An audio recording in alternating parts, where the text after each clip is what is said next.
Hello and welcome everyone to another weekly market commentary from us at StashAway. With us, of course, our Chief Investment Officer, Freddy Lim. Freddy, how are you? Hey, Philip, I'm well, and nice to see you again. And also a big hello to all our listeners as well. Exactly. Again, thanks you for tuning in again this week. We have quite a few interesting topics to cover that are on Freddy's agenda, as well as a question from our audience. So if you're new to the show, you can always feel free to add any questions in the comment section below or send them to us at support@stashaway.com so that Freddie and myself can pick those up over the weeks and make it a little bit interactive so you can kind of feel like your questions are being heard as well. With that being said, Freddie, let's go into a couple market topics that were high up on everyone's reading list probably over the weekend and early part of this week. First one is Archegos, the kind of debacle over the weekend, right? There were some trades being unwound by investment banks and some big losses being booked or going to be booked over the next quarter. Maybe you can give a little bit of background to our listeners of what even happened and why is that even a big news? Well, as you know, it's not unusual for a typical hedge fund to leverage on several times. In fact, 5 times is a pretty common situation. You have a dollar, you trade like you have $5. And those belong to the category of active strategy where risk management needs to be very tight and needs to be watched very closely. So the whole debacle with Archegos is that there's been a lot of margin calls that were failed to be met by the fund, and a group of banks were over a secret meeting discussed what to do with it. But somehow the game theory don't work. Some people started triggering sales, and that cascade Everyone out for themselves. and it cascades into a chain reaction. Everybody out for themselves. It's game theory at its best, right? To collude or not to collude, and so allegedly $20 billion of shares on 2, 3 companies were sold, created some buzz on those names, but it remained very limited to that segment of the markets. And banks who were on the hook for it were in the likes of Nomura, Credit Suisse, Morgan Stanley, Goldman they have minimized their exposure early on, and so you can see the reaction in the share price of the respective bank stocks, right? But it's very limited to certain places. It's not a systemic issue, at least as of now. That's what we know. No, thank you for that explanation, Freddie. Let's move over to this side of the world. We had a couple of things that we want to touch on with regards to China, right? And the first one is actually there was a lot of news last week, actually, at the end of the week about the Xinjiang cotton controversy, right? Freddie, again, why is it's almost like it's like a small trade war brewing there, right? Or like it's being played out in one field of the trade war. Can you explain a little bit of what happened there and why this region and the cotton part is very important? Well, as you know, since the new Biden administration took over, relationship hasn't really been discussed between the U.S. and China. And in fact, like we said before, U.S. is going to engage all its allies to put pressure on China, and that's sort of like a China versus the West situation. Back in Alaska, you see it happening, and so what happened is there's this allegation that Chinese abuse human rights in the Xinjiang province with the Uyghurs, and there were human rights violations being discussed. And hence, there were companies on the back of such development choose not to import or consume cotton from the region where allegedly Muslims were made slave labor, and so on and so forth. So then China retaliated by, on social media, where government media tried to fan the people in China to boycott buying products from the likes of Nike, and companies that boycotted the cotton in the first place. So it's just a retaliation. It's part of the broader trade war that we have been seeing so far the last couple of years. Yeah, it just fits into that narrative exactly. However, we do have some, and you like to look at things from a higher level, Freddy. And the Chinese economy seems to be rebounding quite a bit, right? There's some numbers out that really support that topic. Anything you want to add to that? We've been saying it for a while, even since May last year when we reoptimized our portfolios. We have chosen to get away from US tech and towards China innovations and new economy stocks. And we invested heavily in that.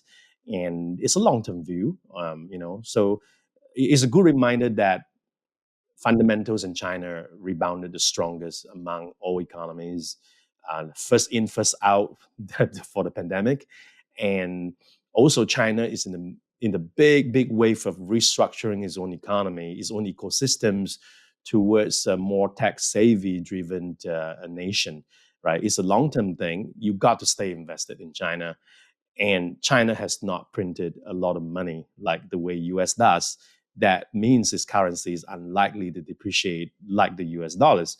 So, with all these reasons, taking the long view, we invested in China, and that remains the case. That the outlook has not changed until the data says otherwise, right? So, for us, it's a good reminder to go back to first principles and fundamentals. Absolutely. And then the last topic we did want to discuss, obviously, it's in the news all over the place.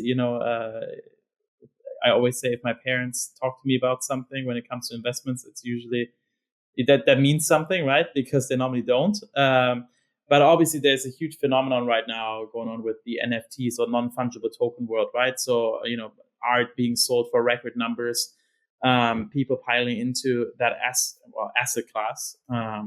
And people are asking questions like, well, how much should I allocate towards this part of the world, right? Or not at all, right? Where do we stand? Is it still early on and wait and see, or something can't be missed at this point?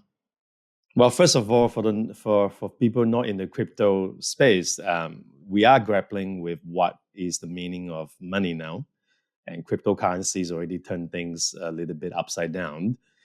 But the non-fungible tokens took it way further.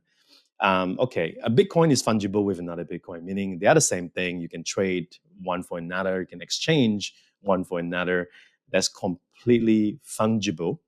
But a non-fungible token means that on the blockchain, it's recorded as a unique serial number, is a unique piece of shapes, form, size, details. And currently, non-fungible tokens existed on the Ethereum network. Because of the smart contract feature, the Ethereum network actually could do something more intelligent than just being a simple ledger like Bitcoin. So Ethereum network could actually give you a unique barcode. People can create a digital piece of art, and that can be placed on the Ethereum blockchain, and that has a single unique barcode that represents its authenticity, and it cannot be forged, right? So this is actually a unique token. There's only one. And hence, you started seeing Beeper's he created a digital painting that went for $69 million. Somebody bought it in Singapore, and you see a lot of different things. But beware, because it doesn't mean someone else cannot just go online and look at the picture, download it, screenshot it. They can do anything. It doesn't mean no one else in the world can see it, can touch it.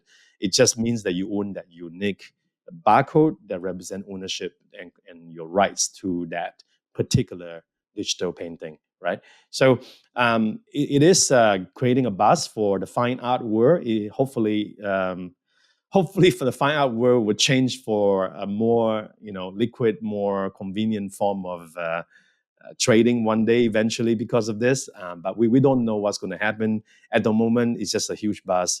Hopefully it turns out to be something healthy. Yeah, no, good summary there, Freddy, for the audience that is interested in the topic. So with that being said, we have one more question, Freddy, from one of our audience members. He asked, I just started using StashAway platform last month, and I find all my equity funds are invested in the USA. It wasn't the same as the speaker claimed it to be. Please help to clarify this matter, as I'm also looking towards China, APAC, ex-Japan equity funds. Thank you. Well, I think the user is thinking that, hey, it seems to be US listed, And for if you're in Malaysia, you get the DRB portfolio, which is UK listed. But I want to clarify that we invest globally. So for example, AAXJ, which is Asia X Japan, is listed on the US exchange, but 44% of it is Chinese stocks, right? And 5% Malaysia, 15% South Korea. So it has nothing to do with US or US dollars. It's just that it's been listed there. And if all else doesn't change, US dollar drop, the price of the ETF goes up to offset the impact. You're really just getting a pure exposure to the underlying assets. So have a deeper look at the ETFs and the details that we provide in the app. It does detail where they come from, what assets are you getting. And also, it's not just equity funds, right? It depends on the risk point you've chosen. You could have commodities, you could have bonds, you could have convertible bonds, you could have real estate investment trust, you could have a lot of different types of assets. So don't also look into the details whether they are completely equity funds or not to you.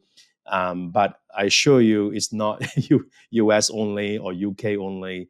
Those are just the exchanges, the location of the exchanges that hold the listing for the ETFs we invest in.